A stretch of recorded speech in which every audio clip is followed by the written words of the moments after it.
Okay, recognize perfect square trinomials. So that's the one which we will be doing right here. Now, the perfect square trinomials is one type of trinomials that we will be looking at. So this is the first one we will be working with. Now, to recognize perfect square trinomials, we have seen before that the square of a binomial is a trinomial. Okay, so we have also seen that the special product rule shown, which I will show in a little while, can be quickly found by the square of a sum or the square of a difference.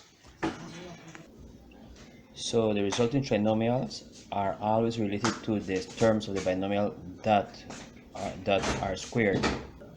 Okay, so in abstract form, this is what it is. In algebraic form, in other words, so we have a plus b. Those are just variables, or it could be numbers that they represent. Squared equals a squared plus 2ab plus b squared. Now, how did I get this? Remember, we squared the first term, we squared the last term, and then we double, which means 2 times the first term times the second term, which gives us the middle term.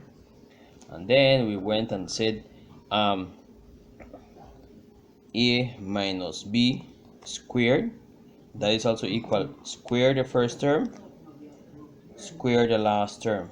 All right, and then we said 2 times a times negative b, that gives us negative 2ab. So from here we can see that this is squared. So let me write it here as this is the square of the first term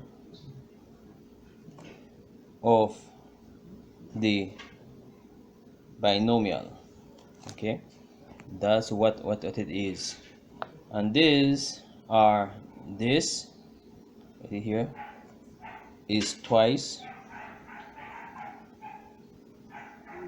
the product, which simply means multiplication of the terms of the binomial.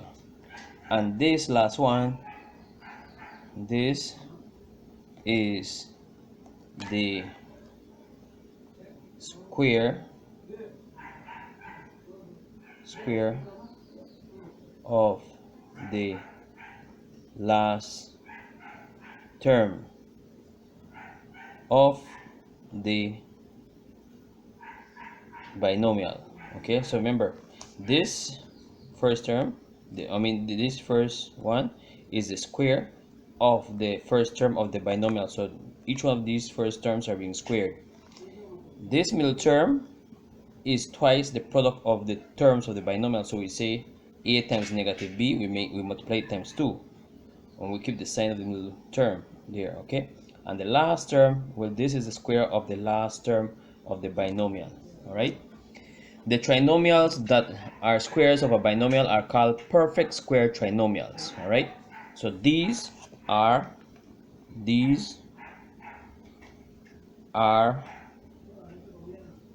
perfect square trinomials. All right, we're going to look at some examples and see how this works. So remember, okay, so we're going to be looking at some examples. So consider that I give you guys a squared plus 6a plus 9. Because, why is this a perfect square? Because it is the square of a plus 3 such that a plus 3 squared equals a squared plus 6a plus 9. That's the reason why that's a perfect square of the trinomial. So if you notice here now, we have the same thing. So this because it is the square of this a plus b, a plus 3, such that a plus 3 squared, the term squared, because that this binomial here is what is being squared. Okay, let's go with the next one. T squared minus 14t plus 49, because, and this is the reason why it is a perfect square trinomial, because it is the square of t minus 7, such that t minus 7 squared equals t squared minus 14t plus 49. Okay, this is 49, not 44, so do that. Right, and now we have a next one. Now if you notice, these all have the coefficient of 1 at the front. Sometimes you will be given a problem like this. So if you're given a problem like 4m squared minus 20m plus 25, the way you're going to work this is as follows. If you look at the first term, that's 4, but 4 is a perfect square number. Okay, so you can write 4 as to be 2 squared m squared minus 20m plus 5 squared. Now this 2m squared, 2 squared m squared, this could be written as 2m open close bracket squared minus 20m plus 5 squared. That gives us now, because it's a perfect square trinomial, because it is the square now of 2m minus 5, such that 2m minus 5 squared gives us 4m squared minus 20m plus 25. If you notice, we will not leave the 2 as 2 squared here, because 2 squared is 4, so we need to express that. So this is our solution for this. So let's work some example with perfect square trinomials. All right, so remember how we do this. Our next way is as follows. If you notice here, I'll break this up even more, a little bit more in depth. If I have this problem, okay, I could always take the 20 and divide this by 2, or express this as a multiplication of 2. So this could be written as 2m squared minus 2 times 10m plus 5 squared. Notice now, once the first term and the last term are being perfect squares, then it's a perfect square trinomial. So this 2 will be the power, which is expressed here, and then you will make this negative for the second term.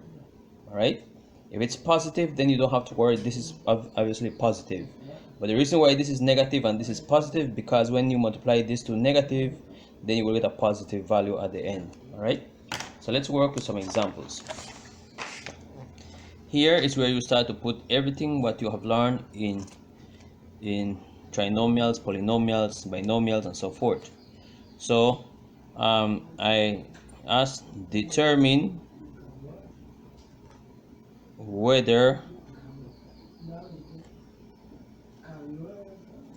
the following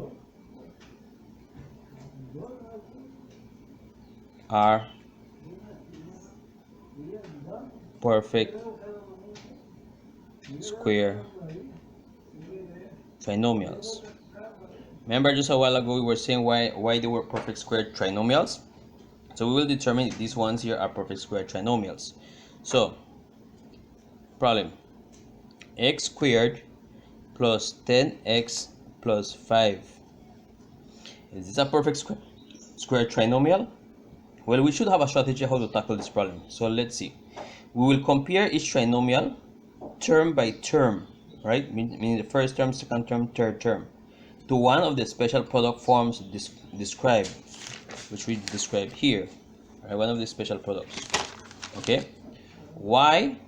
Because if a trinomial matches one of these forms, it is a perfect square trinomial. So our solution will be as follows. To determine whether it is a perfect square trinomial, we note, okay, we will note this. So let me rewrite this over because this is our working, this is our determination of this problem. So we have plus, okay, sorry, this is supposed to give us 25 here. I must miss with the 2, so 25.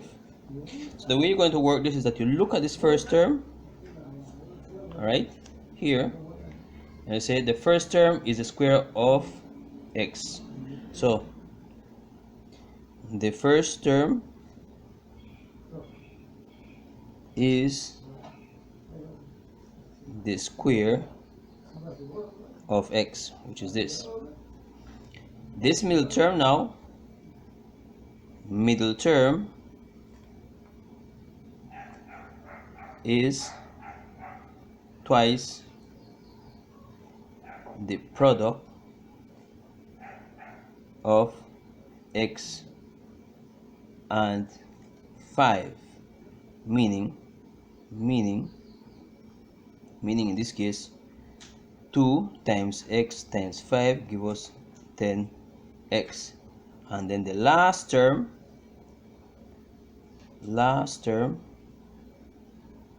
is the square of 5. So this is squared, the first term, second term is squared, and then the middle term is twice the product of x and 5. So we divide this by 2, we get 5x, and so we multiply, so that's obviously perfect square. Thus this is a perfect square trinomial. So yes, it is a perfect square trinomial. Okay, let's go to our next example. So next example, right, this is b, and we get c squared minus 12c minus 36. Let's see.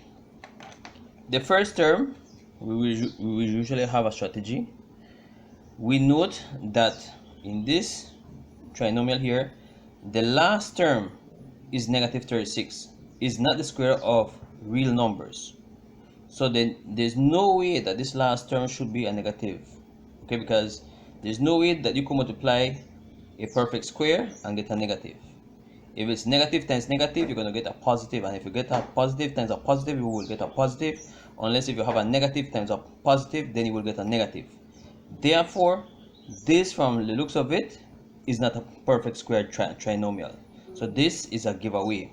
So let me write this piece here. Last term,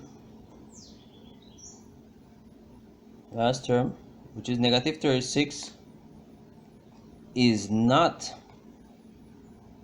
the square of a real number.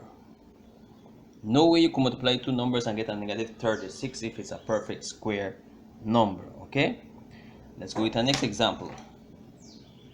C. Let me write 25y squared minus 30y plus 9. The first term here, in this case, is the square of 5y. So this is 5y squared. Okay, that's the how it can look like. The middle term is twice the product of 5y. So so we put it as 2 times 5y times 3, because when we take 2 divided into 15 into 30, we will get 15, and so the only way we could get this is that 5 times 3, because the last term is the square of negative 3. Notice this one here, negative 3 squared, will give us positive 9, and so the 3 needs to be negative, so you put that negative sign right there. Sorry about that, you put the negative sign right there. So therefore this term is twice the first term and the last term. Okay, this value here is the product or the square of -3. Therefore, this is a perfect square trinomial. Okay, so that's a perfect square trinomial. Now, the expressions 25y squared and 9y are called perfect squares. So remember that these are perfect squares. Why do we call them perfect squares? Let me write it here. Perfect squares. 25y squared and 9, because so they are known as perfect squares because you can write it as 5y open bracket squared, and 9 is actually 3 squared. That's the reason why you call it perfect squares. All right, however, you must be careful. All right, let me give you one. So remember, we said the first term being squared, the last term being squared, automatically it should be a perfect square. So let's see, if I give you 4a squared plus 18a plus 81, well, this seems to look like a perfect square. Why? Because the first term, I'm not saying it is a perfect square trinomial yet, I'm just saying it looks like. So you have to be careful with this part. So 4a squared could be written as 2a open close bracket squared. 81 could be written as 9 squared. So therefore we would take for granted that the middle term should be twice the first term times the second term. But if you notice, if we were to say the first term, which is 2a, times the second term, which is in this case 9, you get 18a, which is here. But this is not twice the product of the two terms being multiplied. You will need to put 2 here, and therefore this would read as 2a, and then we would here, in this case, we would put plus 2a again, and then on the other side we put 2a plus 9. Okay, and this would be a 9 here. So notice here what happens: 2a plus 9. Now this will not give us back this same information. Why? Because when we say 9 times 2 will give us 18a, 2a times 9 will give us 18a. So therefore we don't get back the same value, because then this would be if it's a perfect square. But because this middle term is 18a, this cannot be the sum when we get the 2 times the first term times the second term of one of the binomials.